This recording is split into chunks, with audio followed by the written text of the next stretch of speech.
الرحمن الرحیم.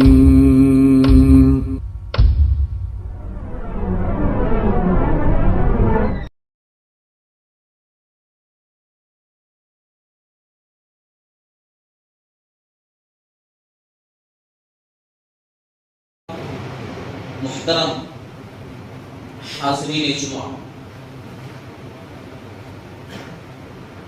پردہ نشین خواتین،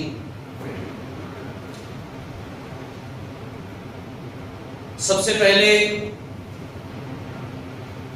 اللہ کی تعریف ہو جس نے ہمیں یہ زندگی بخشی، اسلام جیسی عظیم نعمت بخشی، قرآن جیسی کتاب بخشی، اور محمد رسول اللہ صلی اللہ علیہ وسلم جیسا نبی اور رسول بخشا. آخری نبی جناب محمد رسول اللہ صلی اللہ علیہ وسلم پر بیش بہا بے شمار درود و سلام کا تحفہ ہو کہ جنہوں نے بنو نوع انسانیت کو ضلالت و گمراہی کے عمیق گڑھوں سے نکال کر صراط مستقیم پر لا کر گامزن کیا صلی اللہ علیہ وسلم. محترم حضرات، آج جس موضوع پر مجھے بات کرنی ہے وہ موضوع ہے دنیا کے سب سے افضل ایام. دنیا کے سب سے افضل ایام، اس ٹاپک پر مجھے بات کرنی ہے. اور اس ٹاپک کو شروع کرنے کے لیے میں نے قرآن مجید سے سورہ الفجر کی آیت نمبر 1 اور 2 پڑھی. اللہ رب العالمین نے فرمایا والفجر، قسم ہے فجر کی. مفسرین نے کہا کہ اس سے مراد تمام روز کے کامن ہر دن کے فجر مراد، فجر کا وقت، فجر کی نماز مراد. اس سے فجر کی نماز کی ویلیو، اس کی اہمیت کا پتہ چلتا ہے کہ اللہ تبارک و تعالیٰ نے فجر کی قسم کھائی. اللہ تعالیٰ جس چیز کی قسم کھائے، کسی بھی چیز کی اللہ قسم کھا سکتا ہے، لیکن اللہ تعالیٰ کسی چیز کی اہمیت کو بیان کرنے کے لیے اس کی قسم کھاتا ہے. قسم ہے فجر کی. بعض مفسرین نے کہا کہ یہاں جو فجر مراد ہے وہ دراصل اسپیشل فجر مراد ہے. اور اسپیشل فجر بولے تو جو ذوالحجہ جب شروع ہوتا ہے تو اس کی جو فرسٹ فجر ہوتی ہے، پہلی تاریخ والی فجر، وہ فجر مراد ہے. اللہ نے اس فجر کی قسم کھائی ہے جو ذوالحجہ کی پہلی فجر ہوتی ہے، پہلے دن کی جو فجر ہوتی ہے اس کی اللہ تعالیٰ نے قسم کھائی ہے والفجر. پھر اللہ نے دوسری آیت میں کہا وَلَيَالٍ عَشْرٍ، اور قسم ہے 10 راتوں کی. والفجر، فجر کی قسم، وَلَيَالٍ عَشْرٍ، اور قسم ہے 10 راتوں کی. یہ 10 راتوں سے مراد ذوالحجہ کے ابتدائی 10 دن ہیں انشاءاللہ جو ہم کو ملنے والے. اس آیت سے پتا چلا کہ اللہ تبارک و تعالی نے ان ایام کو بہت اسپیشل بنایا ہے جو انشاءاللہ ہم کو ملنے والے ہیں. ذوالحجہ کے ذوالقعدہ چل رہا ہے، ذوالقعدہ بالکل اینڈنگ پر ہے، اور ذوالحجہ کی انشاءاللہ ابتدا ہونے والی ہے. تو ذوالحجہ کے ابتدائی 10 دن جب ہم چاند دیکھتے ہیں کہ دیکھو چاند نکلا، اس کے 10 دن کے بعد 10ویں دن ہم لوگ عید مناتے ہیں، قربانی والی عید. یہ 10 دن کی اہمیت پر میں بات کر رہا ہوں، اور اللہ تعالیٰ نے ان 10 دنوں کی قسم کھائی ہے، اس کی اہمیت کو بیان کیا ہے. سارے دن اللہ تعالیٰ کی، لیکن اللہ تعالیٰ کسی کو خاص بناتا ہے. جیسے مہینوں میں اللہ تعالیٰ نے رمضان کو خاص بنایا ہے، دنوں میں اللہ تعالیٰ نے جمعہ کے دن کو خاص بنایا ہے، راتوں میں اللہ رب العالمین نے لیلۃ القدر کی رات کو خاص بنایا ہے، نبیوں میں جناب محمد رسول اللہ صلی اللہ علیہ وسلم کو خاص بنایا ہے، کتابوں میں قرآن مجید کو خاص بنایا ہے. سب افضل ہے، لیکن اللہ تعالیٰ نے اس میں بھی کسی کو خاص بنایا ہے. تو یہ 10 دن بہت خاص، بہت خاص. اب میں ذرا کچھ بات کر لوں آپ لوگوں سے، بات اس بات پر کروں کہ دیکھو ہم لوگ ایسے ایام ملتے ہیں نا، تو جیسے نارمل دن ہمارے گزرتے ہیں ایسے یہ ایام بھی گزر جاتے ہیں. ہم لوگ ایسے گزار دیتے ہیں، بہت غلط ہے. زندگی موت کا کوئی بھروسہ نہیں ہے. آج کل واقعات سننے کو دیکھنے کو مل رہے ہیں کہ ایک آدمی گھر سے نکلتا ہے، بچے انتظار میں ہیں کہ ابو آئیں گے تو کوئی ٹافی چاکلیٹ لے کر کے آئیں گے، بیوی بھی مسکرا کر بھیجتی ہے کہ کوئی بات نہیں، ابھی نکل رہے ہو تو روزانہ کی بات ہے، شام میں گھر کو واپس آئیں گے۔ دوست احباب سب سمجھتے ہیں، کوئی دھیان ہی نہیں دیتا، مگر وہ آدمی شام تک گھر واپس نہیں آتا، اس کی باڈی، اس کا جسم گھر پہنچتا ہے اور یہ اعلان ہوتا فلاں صاحب ایکسیڈنٹ میں انتقال ہوگا، فلاں صاحب ہارٹ اٹیک میں انتقال ہوگا، فلاں صاحب جا رہے تھے ایسا حادثہ پیش آیا۔ زندگی اور موت کا کوئی بھروسہ نہیں، جو وقت ملے، جو ٹائم ملے، اللہ رب العالمین کی رحمت ہے، یہ اس کی بخشش ہے، اس کی عنایت ہے کہ اللہ تعالی ہم تمام لوگوں کو ایسے بہترین ایام دے رہا ہے کہ ان ایام میں محنت کر لو تو تمہیں ثواب بھی بہت زیادہ دوں گا۔ غفلت میں وقت گزر گیا، مگر اسپیشل ٹائم ملے تو اس کو یوں ہی مت گزارو، بلکہ خاص سمجھ کر گزارو، کیونکہ میں نے خاص دیا ہے تو خاص کو خاص بنانا ہے تو خاص اعمال بھی کرو، اچھے اعمال بھی کرو۔ یہ 10 دن بہت اہم ہے۔ ہمارے اسلاف جو تھے نا، صحابہ کرام، اچھے لوگ، وہ لوگ خاص طور سے محرم کا پہلا عشرہ ہے نا، محرم بھی پہلا عشرہ وہ بڑے اچھا مانتے تھے، اور ذوالحجہ کا پہلا عشرہ اور رمضان کا آخری عشرہ بہت اسپیشل سمجھتے تھے، یعنی خاص میں بھی خاص سمجھتے تھے۔ ہر دن وہ عبادت کرتے تھے، ہر خاص ایام میں عبادت کرتے تھے، لیکن ان میں اور زیادہ عبادت کرتے تھے، ان کو اور اسپیشل بناتے تھے وہ اپنے لیے۔ ہمارے اسلاف جو صحابہ کرام تھے، اور میں آپ کو ایک حدیث سناؤں اس کی خصوصیت کے تعلق سے، آپ کو سمجھ میں آئے گا کہ کتنے خاص دن۔ ہم لوگ سمجھتے ہیں کہ صرف یہ 10 دن مل رہے ہیں، اس میں بھائی جانور وغیرہ خرید لو اچھے طریقے سے، کہاں اچھا ہے کہاں نہیں ہے سب پتہ لگا لو، کاروبار کرنے والے اچھے سے اچھا کاروبار کر لو، کسانوں سے بات کر لو، یہ سب صرف اسی لیے ہے، وہ تو سیکنڈری ہے، بات کی بات ہے، لیکن عبادت اس مہینے میں کرنا وہ بڑا افضل ہے۔ عبادت میں یہ ایام گزارنا یہ بہت اہم۔ ایک حدیث سنوں گا آپ لوگوں کو، جابر رضی اللہ تعالیٰ عنہ بیان کرتے ہیں، یہ حدیث کے راوی بیان کر رہے ہیں کہ رسول اللہ صلی اللہ علیہ وسلم نے فرمایا، آپ صلی اللہ علیہ وسلم نے کہا افضل ایام الدنیا، میں نے اسی جملے سے عنوان اخذ کیا ہے، افضل ایام الدنیا ایام العشر، دنیا کے تمام ایام میں 10 دن سب سے زیادہ اہم ہیں، سب سے زیادہ افضل ہیں۔ ناطق وہی بات کر رہے ہیں، یہ جملے خاتم النبیین صلی اللہ علیہ وسلم کے، یہ جملے میرے نہیں، یہ رحمت کائنات کے جملے، یہ صاحب معراج و صاحب براق کے جملے ہیں۔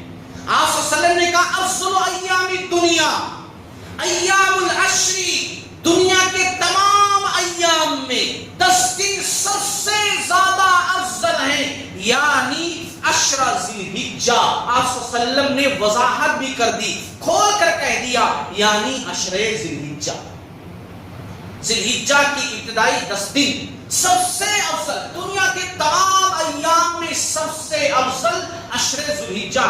اچھا، اب صحابہ کرام تھوڑا کنفیوز ہوئے۔ کیا کنفیوز ہوئے صحابہ کرام؟ کیونکہ صحابہ کرام جہاد کو سب سے افضل عمل مانتے تھے، کہ جہاد بولے تو زبردست عمل ہے۔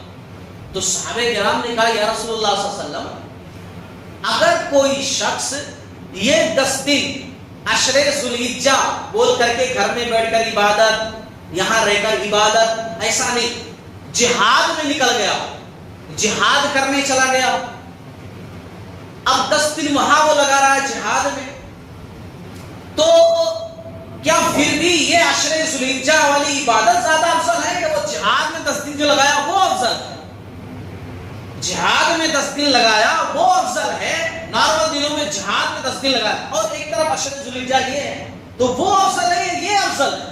تو آپ صلی اللہ علیہ وسلم نے کہا نہیں، یہی افضل ہے، عشرہ ذی الحجہ ہی افضل ہے، جو تم جہاد میں 10 دن لگائے اس سے زیادہ افضل یہی 10 دن ہے عشرہ ذی الحجہ۔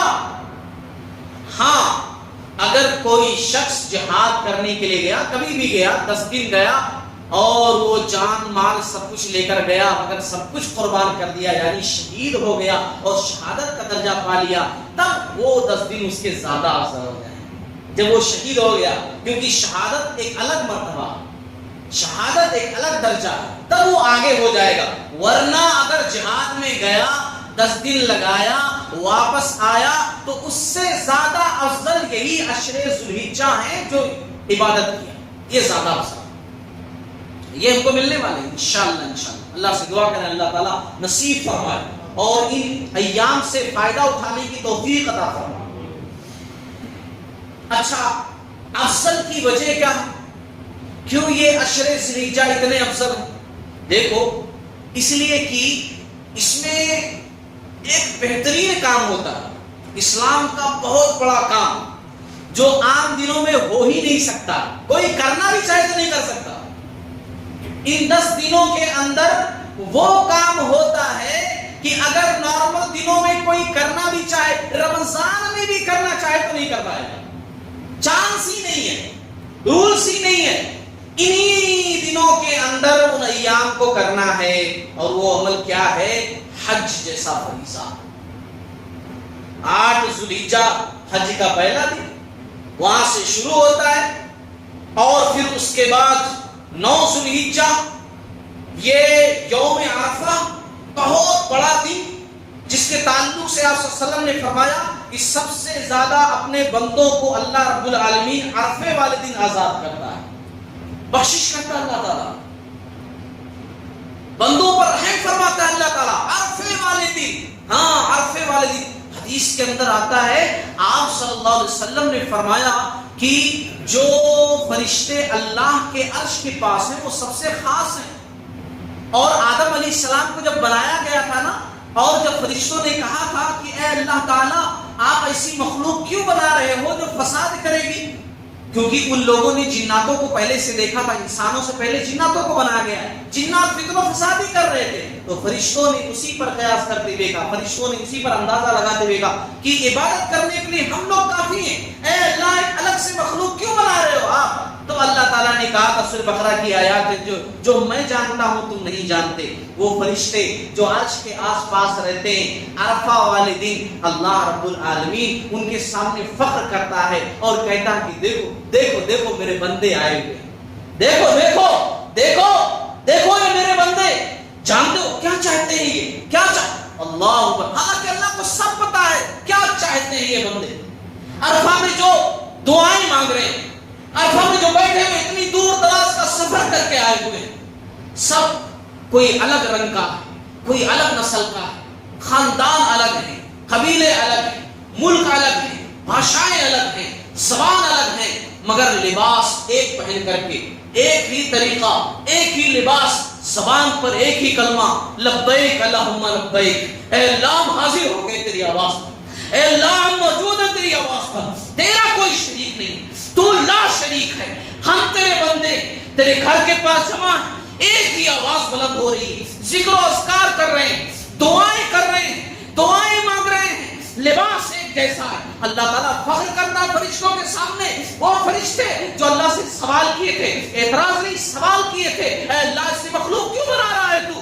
اللہ نے کہا تھا جو میں جانتا ہوں تم نہیں جانتے۔ اللہ تعالیٰ فخر کہتا ہے دیکھو میرے بندے یہ کیا چاہتے ہیں، اللہ سب جانتا ہے، پھر بھی پوچھتا ہے، کہتے ہیں یہ تیری بخشش چاہتے ہیں، یہ بخشش چاہتے ہیں تیری۔ اللہ تعالیٰ فرماتا ہے جاؤ میں نے تمام کو بخش دیا، تمام کو معاف فرما دیا، جو یہ چاہتے ہیں میں نے دے دیا ہے۔ عرفے والا دن سب سے زیادہ جہنم سے اللہ تعالیٰ آزاد کرتا ہے، یہ انہی ایام میں ہے، کسی دوسرے دن میں نہیں۔ کوئی رمضان میں چاہے عرفے والا دن آ جائے تو آ جائے گا، نہیں آئے گا۔ قربانی کا دن یوم النحر انہی دنوں میں سے، حج جیسا بہترین فریضہ انہی دنوں میں کیا جاتا ہے، اسی لیے اس دن کی اہمیت ہے، اس دن کی بہت زیادہ فضیلت ہے۔ اور جان لو ان 10 دنوں کی عبادت اللہ تعالیٰ کو سب سے زیادہ محبوب ہے، سب سے زیادہ پسندیدہ ہے۔ اب میں بات کر رہا تھا اس کی اہمیت پر، اس کی فضیلت پر، تو اب جو ہے ہمیں جو ہے کیا کرنا چاہیے؟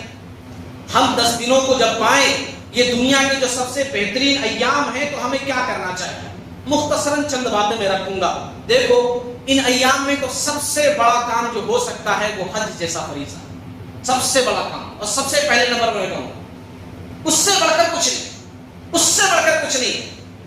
جن لوگوں کو اللہ نے توفیق دی، جن لوگوں کو اللہ رب العالمین نے یہ توفیق دی کہ وہ حج کرنے کے لیے گئے، حج کرنے کے لیے جا رہے ہیں، وہ خوش نصیب ہیں، اللہ ان کے حج کو قبول فرمائے، اللہ ان کے حج کو قبول فرمائے، کیونکہ غمی دیکھی، خوشی دیکھی، برا دیکھا، بھلا دیکھا، نہ دیکھا تو نے اے دل خانے کعبہ تو کیا دیکھا۔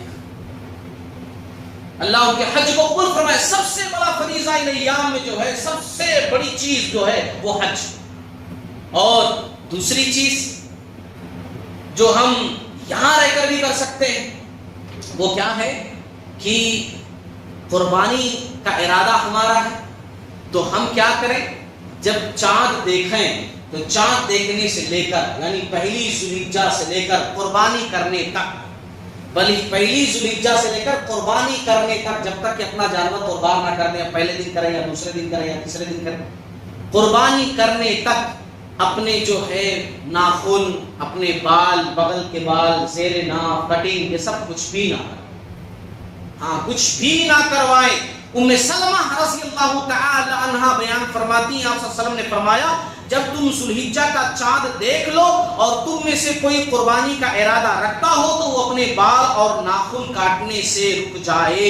ابن باز رحمۃ اللہ علیہ نے کہا کہ رک جائے، ہرگز نہ کاٹے، مطلب یہ کہ اس کے لیے کاٹنا جائز ہی نہیں ہے۔ ایسا نہیں کہ کر سکتا، کاٹنا چاہے تو کاٹ لے، نہیں کاٹے، اس کے لیے جائز ہی نہیں ہے کہ وہ کاٹے، رک جائے تمام چیزوں سے۔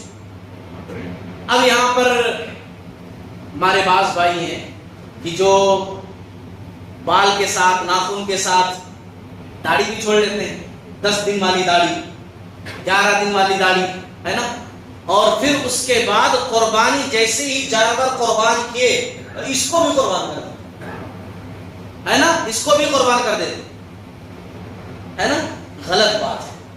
یہ داڑھی رکھنا تو ہمیشہ کے لیے، بال کٹنگ کروانا دیگر چیزیں وہ الگ بات ہے، مگر داڑھی رکھنا وہ تو ہمیشہ کے لیے ہے، ہمیشہ کے لیے۔ آپ صلی اللہ علیہ وسلم کی باقاعدہ حدیث ہے، خالف المشرکین، مشرکین کی مخالفت کرو، وفروا اللحى واحفوا الشوارب، داڑھی بڑھاؤ، مونچھوں کو چھوٹا کرو۔ بھی کتنے سارے لوگ ہیں مونچھوں کو یہ بڑی بڑی رکھتے، یہ چوڑی چوڑی رکھتے اور داڑھی ایک دم کلین کرتے، عجیب سا لگتا ہے نا، مونچھوں کو بڑا بڑا رکھتے، ہونٹوں سے لے کر ناک تک پورا ہے نا، ہونٹوں سے لے کر ناک تک، پانی پیے تو اللہ کی پناہ جو ہے وہ گلاس میں موچھ ٹکرا جائے ہے نا، کہتے ہیں بڑا عجیب سا لگتا، اتنے موٹے موٹے موچھیں ہیں نا، اور داڑھی دم کے لیے سب الٹا مشرکوں جیسا۔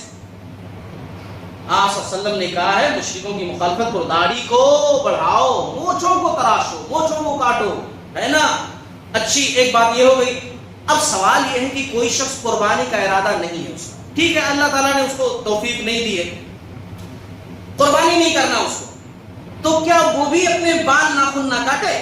کیونکہ حدیث کے اندر ہے جو قربانی کا ارادہ رکھتا ہو، اب کسی کو قربانی کرنا ہی نہیں ہے تو پھر وہ کیا کرے؟ اگر وہ بھی اچھی نیت سے کہ اے اللہ قربانی کرنا چاہتا تھا مگر مجبوری ہے، میں قربانی نہیں کر سکتا اس سال، تو ٹھیک ہے، وہ تو نہیں کر سکتا لیکن پھر بھی میں بال چھوڑ رہا ہوں، ناخن چھوڑ رہا ہوں، اور نماز پڑھ کر کے میں اپنے بال نکالوں گا، اپنے ناخن تراشوں گا، تو اس پر بھی اللہ تعالیٰ ثواب دے گا، ہاں اس پر بھی ثواب دے گا۔ حدیث باقاعدہ اس سلسلے میں موجود ہے، ابو داؤد کی حدیث ہے، ایک آدمی آپ صلی اللہ علیہ وسلم کے پاس آیا، مجبوری بتائی، میرے پاس ایک دودھ دینے والی بکری ہے، رسول اللہ صلی اللہ علیہ وسلم دودھ دینے والی، اسی پر گھر کا گزر بسر ہے، اگر میں وہ ذبح کر دوں تو پھر میرے کھانے کے وعدے ہو جائیں گے، بچے بھوکے ہو جائیں گے، اس کے سوا کچھ ہے نہیں، کیا کروں میں؟ کیا میں اس کی قربانی کر دوں؟ اگر آپ کہیں تو اسی کو قربان کر دیتا ہوں، بات کی بات اللہ مالک دیکھا جائے گا۔ تو آپ صلی اللہ علیہ وسلم نے فرمایا لا، نہیں، مت اس کی قربانی کرو، ولیکن تأخذ من شعرک واصفارک ونقص شاربک وتحلق عانتک۔ آپ صلی اللہ علیہ وسلم نے کہا تم ایک کام کرو، اپنے بال کاٹ لو، ناخن اور مونچھیں تراش لو، زیر ناف کی صفائی کر لو، اللہ کے ہاں تمہاری یہی کامل قربانی ہوگی۔ نیت اچھی ہے نا، یہی تمہاری کامل قربانی ہوگی، تم ایسا ہی کر لو۔ تو اس سے پتا چلا کہ کوئی شخص اچھی نیت اس کی ہے، چیٹنگ نہیں کر رہا ہے، دھوکہ نہیں دے رہا ہے، وہ کہ قربانی کرنے کے لائق ہے مگر کیا تو گوشت کھاتے رہتے ہیں ہمیشہ سے، کیا قربانی کرنا وہ ایسا نہیں ہے، قربانی کرنا چاہتا تھا مگر نہیں، اس کے پاس استطاعت نہیں ہے، سچ مچ استطاعت نہیں ہے. اگر وہ عمل کر لے اس پر تو انشاءاللہ اس کو ثواب ملے گا اللہ رب العالمین کی رضا سے.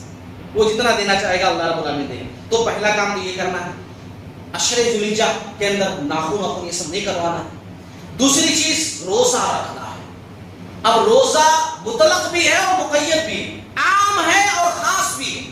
روزہ 10 دنوں میں عام بھی ہے اور خاص بھی ہے. پیارے نبی صلی اللہ علیہ وسلم جو ہے ذوالحجہ کے پہلے 9 دن روزہ رکھتے تھے، یعنی پہلی ذوالحجہ سے کر 1 2 3 4 5 6 7 8 9 پورا روزہ رکھتے تھے آپ صلی اللہ علیہ وسلم. کوئی شخص روزہ رکھنا چاہے، عام مطلق روزہ رکھنا چاہے 1 2 3 4 5 6 7 8 9 روزہ رکھے.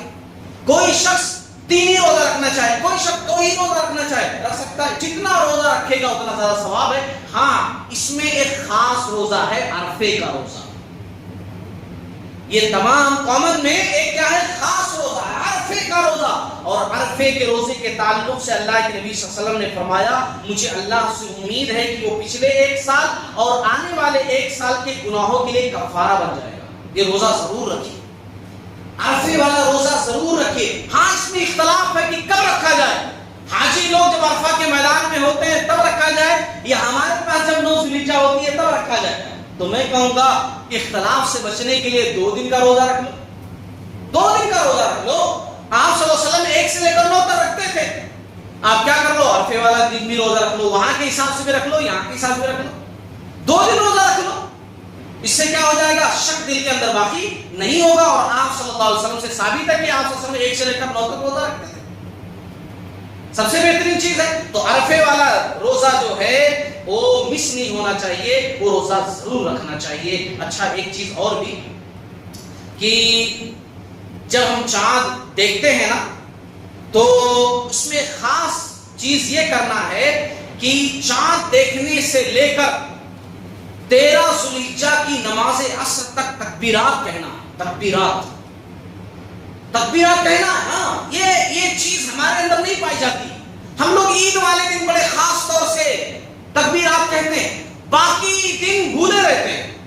امام صاحب کو یاد دلانا پڑتا ہے کہ آپ کہو تو ہم کو یاد آ جائے گا، آپ کہو تو ہم کو یاد آ جائے گا. اگر مولوی صاحب بول گئے پورے لوگ بول جاتے ہیں، یعنی پورے لوگوں کی تکبیر کی ذمہ داری امام صاحب کے اوپر ہے. سوچئے کیا کمال کی بات ہے نا کہ پورے لوگوں کی تکبیر کی ذمہ داری امام صاحب کے اوپر ہے. امام صاحب کو یاد ہے تو پورے لوگوں کو یاد دلانا، نہیں تو بھولے ہوئے. غلط چیز ہے. تکبیرات کہتے رہنا چاہیے پہلی ذوالحجہ سے لے کر 13 ذوالحجہ کی نماز عصر تک تکبیرات کہتے رہنا چاہیے. بعض لوگوں کا کہنا یہ ہے اور بعض صحابہ کرام کا بھی اس سلسلے میں عمل رہا ہے کہ وہ عرفے سے لے کر کے پھر اس کے بعد 13 ذوالحجہ تک کہتے تھے. اور بہت سارے لوگ پہلی ذوالحجہ سے لے کر کے 13 ذوالحجہ کی جو ہے نماز عصر تک جو ہے وہ تکبیرات کہتے رہتے تھے. اور تکبیرات کہتے رہنا چاہیے، زور زور سے کہتے رہنا چاہیے، زور زور سے. عبداللہ بن عمر رضی اللہ تعالیٰ عنہ، حضرت ابو ہریرہ رضی اللہ تعالیٰ عنہ، یہ لوگ مارکیٹ میں نکل جاتے تھے، بازار میں. کہیں نکل جاتے تھے بازار میں جا کر زور زور سے تکبیرات کہتے، زور زور سے، خود زور زور سے. اللہ اکبر اللہ اکبر اللہ اکبر لا الہ الا اللہ واللہ اکبر اللہ اکبر وللہ الحمد. زور زور سے کہتے، اتنے زور زور سے کہتے کہ پوری مارکیٹ والے کہنا شروع کر دیتے، پوری مارکیٹ میں تکبیرات گونجنے لگتی تھی. یہ سما ہوتا تھا. عورتیں بھی تکبیرات کہیں گی مگر ان کی آواز پست ہوگی. مرد لوگ جتنی زور سے تکبیرات کہیں گے کوئی مسئلہ نہیں ہے، مرد زور سے کہہ سکتے ہیں. لیکن خواتین بھی تکبیرات کہیں گی، بس یہ ہے کہ وہ پست آواز سے کہیں گی کیونکہ خواتین کی آواز کا بھی پردہ ہے. ہاں ایسا نہیں کہ گھر میں تکبیرات کہیں گی باہر سنائی دے رہا، نہیں، وہ تکبیرات کہیں گی وہی حد تک کہیں گی، ہے نا. یہ مسئلہ ہمیشہ جو ہے یاد رکھیے، ہمیشہ مسئلہ یاد رکھیے. اور جتنا زیادہ ذکر و اذکار کریں گے ان ایام، جتنا زیادہ اللہ کی تحمید، اللہ کی تعریف، اللہ کی تسبیح، اللہ کی تحلیل، بڑائی، بزرگی، مدح و ثنا اللہ تعالیٰ کی جتنی زیادہ کریں گے، جتنا زیادہ قرآن پڑھیں گے، جتنا زیادہ تسبیحات پڑھیں گے اتنا زیادہ ثواب ہے. کیونکہ ان ایام کی عبادت اللہ تعالیٰ کو بہت ہی زیادہ محبوب، بہت زیادہ محبوب ہے. انشاءاللہ اگلے خطبہ جمعہ کے اندر میں قربانی کے مسائل پر بات کروں گا. یہ بات میں کر رہا تھا ان 10 ایام کی جو انشاءاللہ ہم کو ملنے والے ہیں، 10 ایام کی جو ہم کو ملنے والے ہیں۔ چاند دیکھنے سے پہلے تیاری کر لیجئے، چاند دیکھنے کے بعد پہلے ذوالحجہ شروع ہو گیا تو اب ناخن والے سب نہیں کاٹ سکتے ہیں، اس پر عمل کیجئے۔ اور جو کثرت سے روزہ رکھنا چاہے، 1 سے لے کر 9 تک روزہ رکھنا چاہے رکھے، بڑی اچھی بات ہے۔ نہیں رکھ سکتا کوئی شخص 2-4 رکھ لے، اور نہیں رکھ سکتا لیکن خاص روزہ عرفے والا روزہ وہ ضرور رکھے، اللہ کے واسطے وہ ضرور رکھے۔ بہت بڑا انعام ہے گزرے ہوئے 1 سال، آنے والے 1 سال کے گناہوں کا کفارہ۔ سوچیں کتنی بڑی بات ہے، کتنی بڑی بات ہے۔ رسول اللہ صلی اللہ علیہ وسلم نے فرمایا یہ ہم کو ملنے والا ہے۔ پتہ نہیں، اللہ تعالیٰ سے دعا کریں کہ اللہ تعالیٰ اگلا جو ہے یہ دن ہم کو نصیب فرمائے۔ کسی قسم میں لکھا ہوا یہاں بیٹھے ہوئے اور کسی قسم میں نہیں لکھا ہوا نہیں پتا، وہ اللہ کو بہتر معلوم۔ جو مل رہا ہے اس کو جو ہے اسی پر قناعت کرتے ہوئے اسی کو اپنائیے، اسی سے فائدہ اٹھائیے۔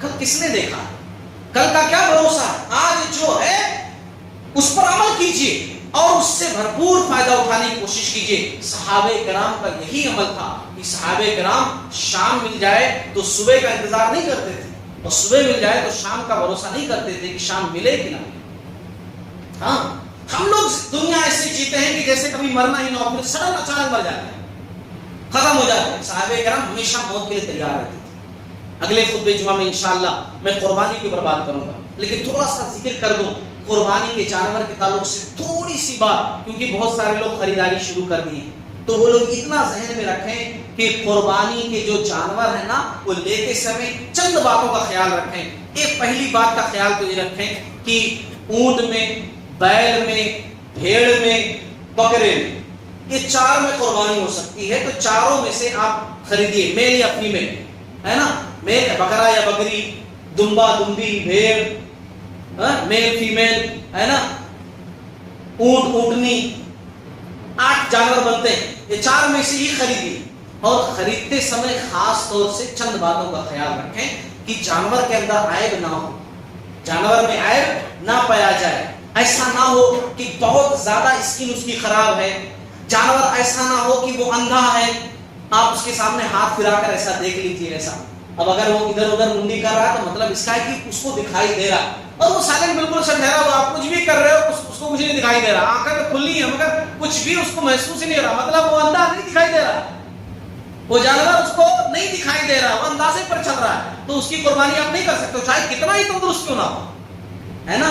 اسی طریقے سے لنگڑا ہو، آپ چلا کر دیکھ، چلا کر تھوڑا دیکھ لو، ہے نا، لنگڑا اگر ہے اس کی بھی قربانی نہیں ہو سکتی، سینگ ٹوٹا ہے اس کی بھی قربانی نہیں ہو سکتی ہے۔ ہاں، حاملہ جانور اگر ہے، اگر کوئی کرنا چاہے حمل والے جانور کی قربانی کر سکتے ہیں، ہاں، حاملہ جانور کی بھی قربانی کی جا سکتی ہے۔ تو چند باتوں کا خاص طور سے خیال رکھیں کہ جانور کے اندر کوئی بہت بڑا عیب جو دکھائی دے رہا وہ نہ ہو، ایسا بھی جانور نہ ہو کہ بڑا دبلا پتلا گوشت بالکل ہڈیوں سے چپکا ہوا ہے نا، بالکل مریلا کی طرح دکھنے والا جانور، ایسے جانور کی بھی قربانی نہیں ہو سکتی ہے۔ ان باتوں کا خاص طور سے دھیان میں رکھتے ہوئے آپ لوگ جانوروں کی خریداری کریں۔ اللہ تعالیٰ ہم تمام لوگوں کو کہنے سننے سے زیادہ عمل کرنے کی توفیق عطا فرمائے۔